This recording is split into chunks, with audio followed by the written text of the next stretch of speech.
নমস্কার বন্ধুরা, আমরা অনেকেই একাদশী করি, কিন্তু এই একাদশীর দিনে আমরা কি খেতে পারবো আর কি খেতে পারবো না সেটা নিয়ে অনেকেই অনেক রকম দ্বিধায় থাকি। আজকের ভিডিওতে আমরা এই একাদশীর খাদ্য তালিকা সম্বন্ধে জানব।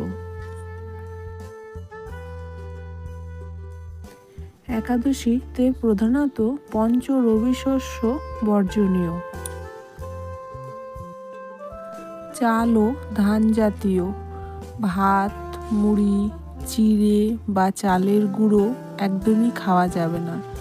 গম ও আটা, রুটি, লুচি, পরোটা, বিস্কুট বা সুজি বর্জনীয়।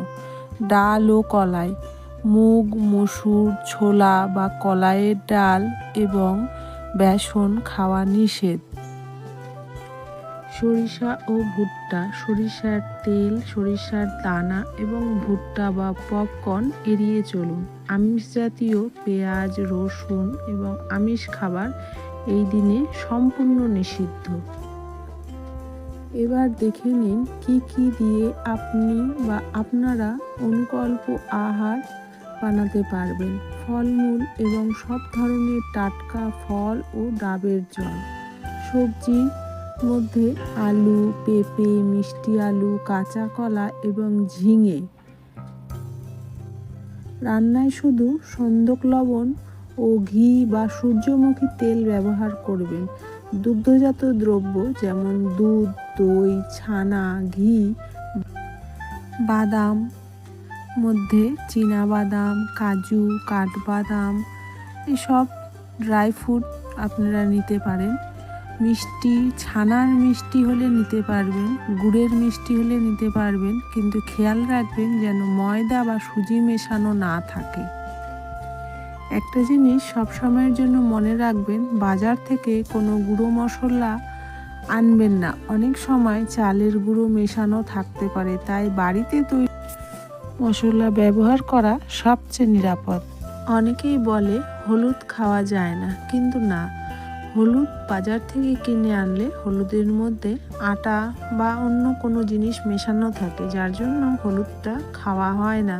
আপনারা যদি কাঁচা হলুদ বাড়িতে কিনে নিয়ে আসে পেস্ট করে নেন বা হলুদ শুকিয়ে নিয়ে গুঁড়ো করে নেন, তাহলে কিন্তু হলুদ খেতে পারেন। বাজারে পাওয়া যায় পানি ফলের আটা, সেটাও কিন্তু আপনারা খেতে পারেন। কলা বা আলু দিয়ে বড়া ভেজে সেটা খাওয়া যায়। সবসময় মনে রাখবেন তেলটা কিন্তু সূর্যমুখীর তেল হতে হবে।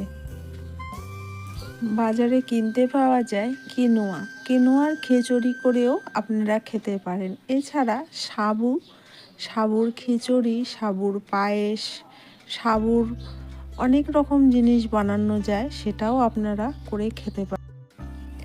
বাজারে নানান ধরনের সাবু পাওয়া যায়, তো সাবুটা কেনার সময় একটু দেখে নেবেন। আটা মেশানো বা ময়দা মেশানো সাবু বানিয়েও অনেকে বিক্রি করে, তো যেটা গাছের আঠা থেকে যে সাবুটা তৈরি হয় সেই সাবুটাই সবসময় নেওয়ার চেষ্টা করবেন। এছাড়া আলু বা লাউ বা কুমড়ো এসব দিয়ে দুধ দিয়ে পায়েস করেও খাওয়া যায়। আর হ্যাঁ, নেশা জাতীয় জিনিস কোনো কিছুই সেবন করা যাবে না। চা বা কফি সেটাও কিন্তু নেশার মধ্যে পড়ে, সেটাও কিন্তু নেওয়া যাবে না। একাদশীর খাদ্য তালিকায় কাঁচা বাদাম অবশ্যই রাখবেন। বাদাম ভেজে খেলে অনেকক্ষণ সময় পর্যন্ত পেট ভরা থাকে এবং শরীরে শক্তিও আসে। তাহলে বন্ধুরা, ভিডিওটি যদি ভালো লেগে থাকে সাবস্ক্রাইব করে অল বাটন প্রেস করে পাশে থাকবেন, আর অবশ্যই একটা লাইক কমেন্ট করে দেবেন। কমেন্টে কিন্তু জয় শ্রীকৃষ্ণ বলতে ভুলবেন না। রাধে রাধে।